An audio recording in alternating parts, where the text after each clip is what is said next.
Isolée au milieu du lac Prespa, en Macédoine, l'île de Golemgrad abrite des phénomènes.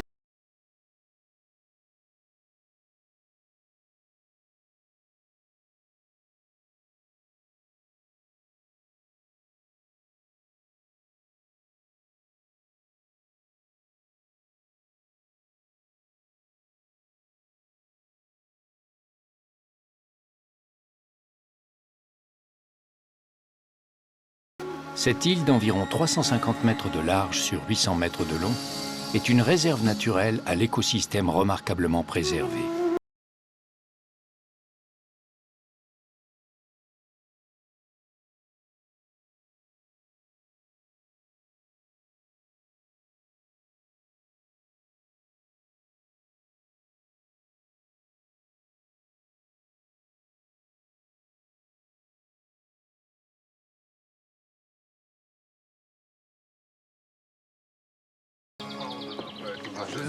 Moi, je vais taper.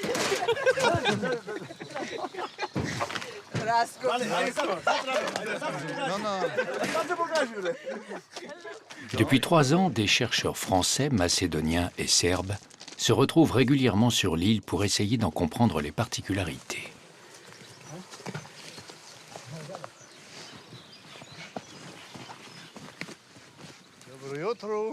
Dobar dan, it's good morning. No, dobar dan. Dobar dan. Nice to see you. Adriana, you never met Nice Aurélie? to meet you. Lili. A kako misliš da prođemo?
Les thèmes sur lesquels nous travaillons, nous, c'est l'écologie des vertébrés au sens large, donc écologie-évolution. Et pour toutes les questions que nous posons, on a besoin d'avoir des grandes tailles d'échantillons. Bon ben, ici c'est le rêve, hein. On sort de notre tente et immédiatement on a une collection d'espèces. Et dans chaque espèce, c'est très abondant, quoi. Bon ben évidemment, à la fin de la journée, on a rentré des informations sur des centaines d'individus. This, Because the ridge with the path. Okay, here we are. Il y a tellement d'animaux ici qu'on est obligé d'aller très vite. Et on ne peut pas attendre que le GPS nous donne les données, quoi. C'est trop long. Donc on a besoin de mettre des repères partout sur le décor et après très vite de se repérer dessus et de noter exactement où l'animal est. Et c'est ce qu'on est en train de faire, de choisir les meilleures places, les arbres, les cailloux sur lesquels on va mettre des marques.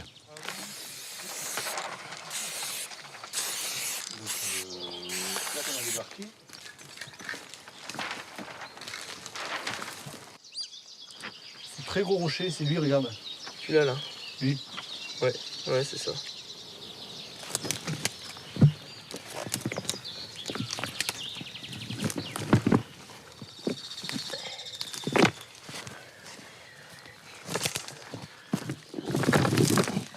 Sonia.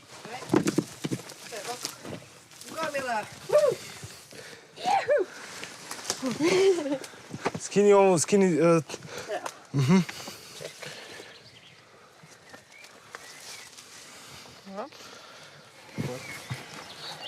Ай, такой. She escaped. No. L'étude de l'écosystème de Golemgrad passe par la capture et l'identification des serpents et des tortues. Captured. Hop là.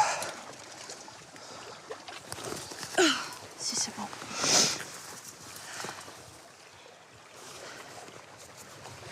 Vite. Есть. Колют. Что? Вяжете? Diane. Diane, Yeah. okay. Dots and dice. Dots and dice. 15.4. And she is new. 77.1. It is going to be. 86.2. Golemgrad can be a model system for places that has suffered from habitat destruction. It can show how to construct and maintain a system that will be sustainable by itself. Because the ecosystem on Golemgrad is completely intact, and from the knowledge that we are gaining here, from our researches, of course, can be helpful to improve the habitat conditions or ecosystems in some other parts of the world. Donc là, dans ce sac, il y a une vipère maudite. C'est une vipère qu'on trouve notamment dans les Balkans, hein, jusqu'en Italie. Et sur cette île, elles sont plutôt naines. Donc quand on les capture, on les met dans des sacs individuels numérotés. Comme ça, on va pouvoir les reposer exactement où on les a trouvés. Parce qu'un des buts ici de l'étude, c'est de faire du suivi de population. Donc celle-ci, elle vient du sac 15. 15, yes. C'est une femelle.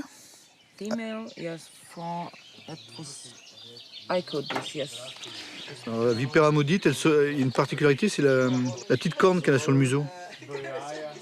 Et les serpents, ils ont la particularité de grandir toute leur vie, donc on les remesure. Chaque fois qu'on les capture, on les mesure. 48.6.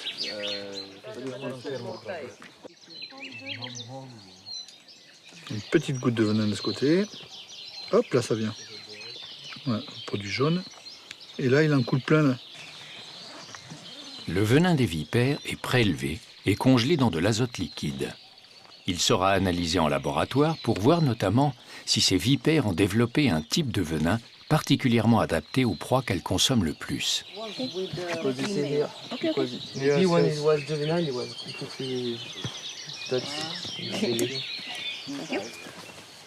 Les serpents sont mesurés, marqués individuellement et relâchés. Ils seront de nouveau capturés lors de futures missions, révélant des informations importantes comme les tailles de population, la survie ou la démographie. Donc nous, ce qu'on essaye de faire, c'est de reconstruire des segments d'histoire individuelle. Par exemple, un individu qui est capturé de façon répétée, comme ça on va voir son taux de croissance, une idée de ses déplacements, du domaine vital, des comportements dans lesquels il s'engage.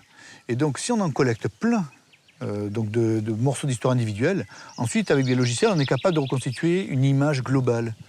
Donc en gros, je sais pas, c'est comme si on avait une excellente définition, un peu comme si on avait beaucoup de pixels sur l'espèce qu'on étudie. Les brûlures superficielles de certaines écailles permettront d'identifier individuellement les serpents, et ce, même après leur mue. Alors aussi, ce qui peut être intéressant, c'est que les serpents vont grandir différemment en fonction des années, suivant les conditions climatiques. Par exemple, si une année, l'hiver est très rude, ou par exemple, la pression de la pêche fait qu'il y a moins de poissons, on va observer ça sur un taux de croissance plus faible chez le serpent. Donc en fait, ça sert également de très bon indicateur sur l'état de santé des écosystèmes et aussi les influences climatiques.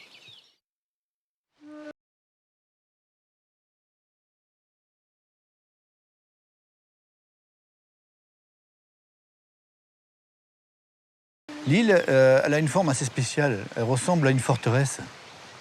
Donc il y a un plateau, et tout autour il y a des falaises, parfois assez hautes, hein, ça peut faire 10-20 mètres ou plus, et abruptes. Et en bas, il y a des plages, hein, avec plus ou moins de rochers, de cailloux et de végétation. Donc sur la plage, la population de tortues est assez classique. On trouve des femelles, des mâles, des juvéniles, des bébés. Donc les mâles sont rivaux, et ils essayent d'obtenir les faveurs des femelles, et ils s'accouplent avec les femelles. Bon, une situation assez classique. Mais si on monte sur le plateau, bizarrement, il n'y a pratiquement que des mâles. Donc les femelles, ils sont très rares. Et là, les comportements sexuels sont complètement différents. En fait, la plupart du temps, les mâles s'engagent dans des comportements homosexuels. Et donc on se retrouve avec une situation assez spéciale où la même population, donc selon qu'elle se trouve sur le plateau ou sur la plage, exhibe des comportements sexuels et sociaux radicalement différents. Ça, c'est quand même exceptionnel, quoi. Que l'environnement détermine de façon aussi nette une bascule de comportement, disons, plutôt classique, hétérosexuel, habituel, avec des mâles qui sont rivaux, vers un monde où c'est l'homosexualité qui prédomine, au moins chez les mâles, ça c'est unique. Et donc ce qui est probablement la cause de l'homosexualité sur le plateau, c'est le déficit en femelles. Il est possible que les femelles, donc les quelques femelles qui vivent sur le plateau, lorsqu'elles pondent dans des nids qu'elles creusent, où les températures sont relativement élevées. Or, le sexe des tortues est déterminé par la température au moment de l'embryogénèse. C'est une explication possible finalement. Ici, les nids du plateau produisent un excès de mâles et peu de femelles. Première explication. La deuxième, c'est que le plateau, il y a soit une espèce de nasse pour les tortues, parce que c'est pas étonnant, la plupart des bébés naissent sur la plage. Évidemment, la plupart des femelles sont à la plage. Mais il y a quelques passages qui communiquent vers le plateau, et on sait que les tortues parfois les empruntent. Les mâles, qui sont davantage explorateurs que les femelles, en moyenne, trouveraient parfois par hasard ces chemins-là et se retrouveraient coincés sur le plateau. Donc c'est l'autre explication, les deux ne s'excluent pas d'ailleurs. Et donc on va tester l'une comme l'autre. Il y en a une qui a sauté. On est ready to jump, hein, ici. Yeah, Oh, they have any groin, have any... No, probably not. Les tortues sont équipées d'un émetteur pour les localiser rapidement, d'un capteur de température, donnée fondamentale chez les animaux ectothermes, dont la température interne dépend de celle du milieu ambiant, et d'un petit drapeau pour les repérer plus facilement à l'œil en prévision d'une expérience de translocation. See you soon. Bye. Des tortues mâles homosexuelles du plateau capturées à un bout de l'île seront relâchées à l'opposé, une partie sur la plage et l'autre juste au-dessus de la falaise. A l'inverse, des tortues hétérosexuelles de la plage seront relâchées sur le plateau, ce qui permettra de voir si les tortues veulent revenir chez elles et si les falaises constituent un obstacle. Là, il est un peu tard, là. Il est un peu plus de 6 heures. Elles vont chercher une cachette. Et... Bon, peut-être qu'il y en a qui vont tracer la route ce soir, mais il est assez probable que là, stressée, dans un premier temps, elles se cachent, passent la nuit et démarrent demain matin.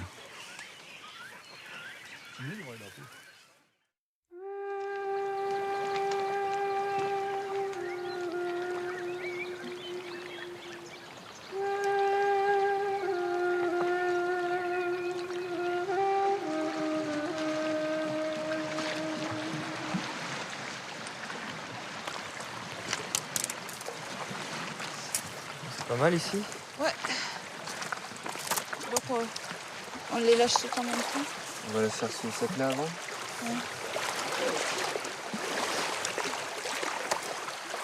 Là. Toutes partir dans l'eau.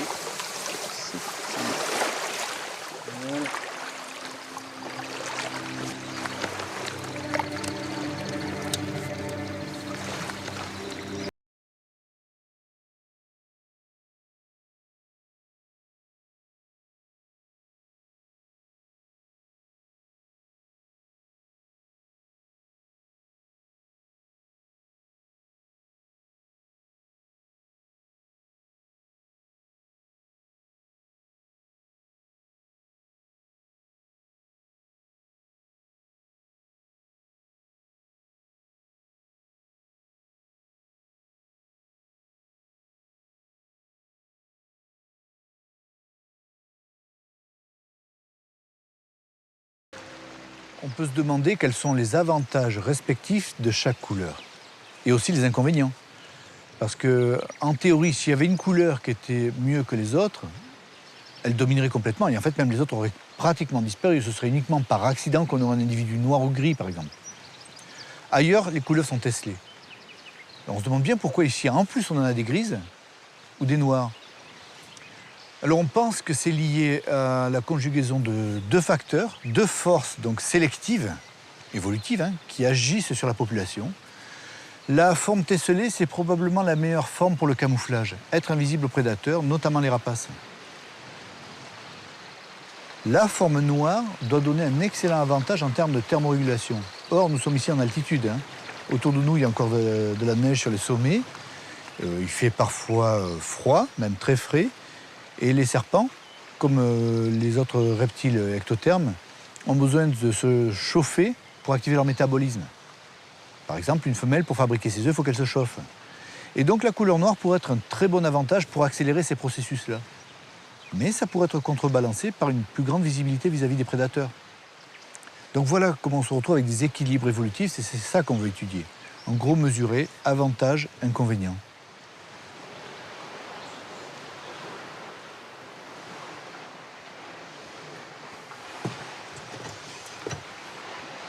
Pour tester leurs différentes hypothèses, les chercheurs ont imaginé une expérience avec de faux serpents en pâte à modeler qui seront disposés en différents endroits de l'île.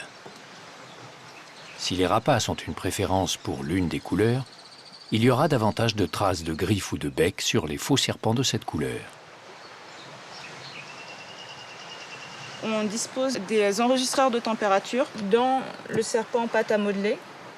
Et comme les serpents sont des animaux ectothermes, c'est-à-dire que leur température interne va dépendre de la température du milieu, ça va vraiment nous donner une idée de quelle serait la température interne d'un serpent gris, noir ou à pois.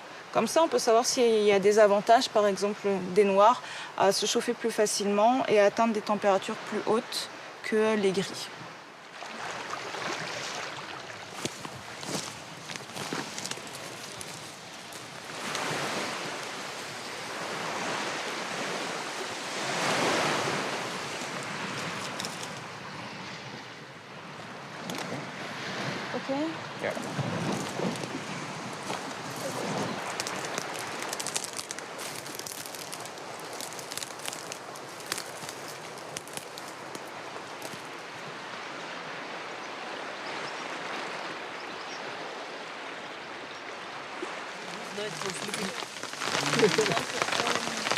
Eyes. This is going to be good night for sleeping.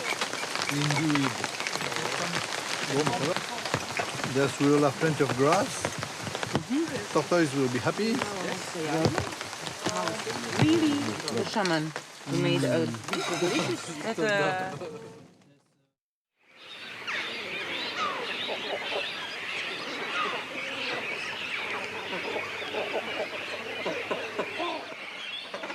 Au matin, mauvaise surprise.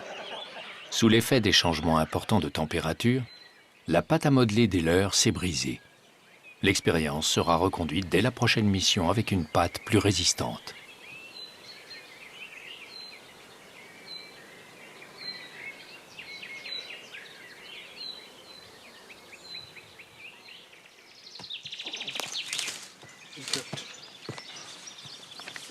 L'étude des populations de tortues se poursuit avec le même protocole de capture, marquage, recapture que pour les serpents.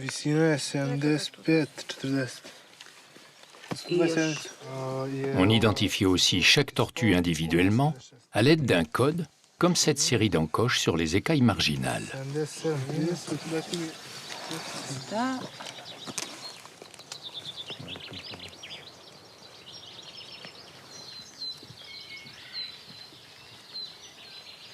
People here, they don't know what they have. We have to learn them. And if we form a community of or society of students in the next few years, we'll have a chance to get some funds to educate people about this. Let's hope that politicians will have some understanding about that. We'll see. Circle the number. Is the number two left? No, just put a circle. Chaque jour, les scientifiques échangent des informations sur les travaux réalisés et planifient les expériences à venir.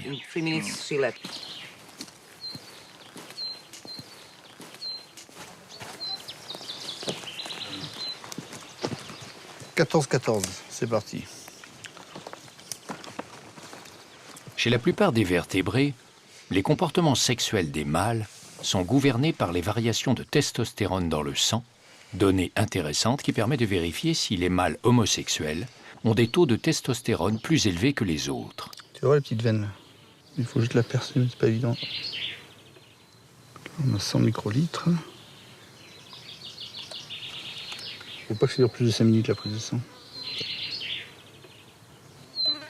Bon, on va se contenter de ça. Ah, c'était pas mal hein, pour la première. Sûrement une piqûre de moustique qu'on lui fait. Merci Oui, Pépère. On pourra contrôler qui est-ce. 700.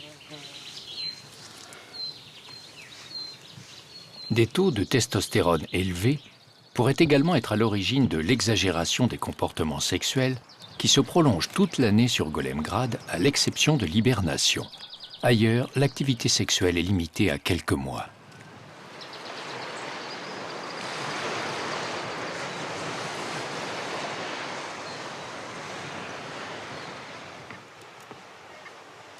Équipées d'émetteurs, les tortues déplacées lors de la translocation sont retrouvées grâce à une antenne directionnelle. Définir leur déplacement permettra de savoir si les tortues hétérosexuelles se sentent bien parmi les homosexuels et vice-versa. Must be very close now. There it is. Where? Here. All right, yes. Check if it's a good one. Because it was caught here by you, huh? Yeah. Release here. I know it's here. Well, just on the way. Yes, we are roughly here. Les premiers résultats indiquent clairement que les tortues hétérosexuelles de la plage cherchent par tous les moyens à y retourner, au risque de tomber de la falaise. En revanche, pour les tortues homosexuelles du plateau placées en bas, les résultats sont plus surprenants. Ceux du plateau qu'on met en bas, on pensait qu'ils seraient ravis d'être en bas. En fait, c'est le cas parce que quand ils trouvent des femelles, ils s'accouplent. Mais ils sembleraient montrer une certaine obstination à rentrer chez eux.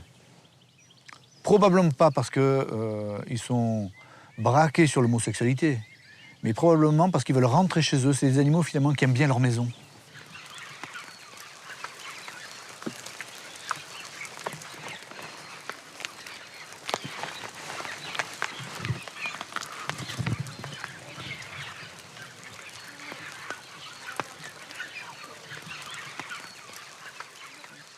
Još tefterica. Nous venons ici, évidemment, parce que ça nous offre des opportunités scientifiques formidables pour tester les théories évolutives, hein, les idées de Darwin, des choses comme ça, quoi. Donc ça, c'est un terrain de jeu formidable pour nous.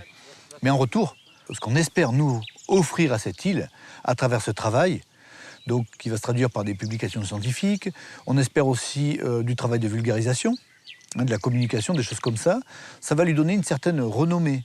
C'est-à-dire que localement, les autorités vont considérer que c'est quelque chose d'important parce que bon, ben, y a des missions scientifiques qui ont lieu régulièrement au cours du temps. Et donc tout de suite, l'île prend un statut particulier, une valeur particulière. Et ce levier-là, on va l'utiliser pour essayer de monter le degré de protection de l'île. Alors ici, nous sommes dans un parc national, elle est protégée, mais ce qu'il faut éviter à tout prix, c'est qu'un jour, un projet de construction d'hôtel puisse germer. Donc là, nous, on sera en veille pour couper net toute idée qui viendrait là-dessus.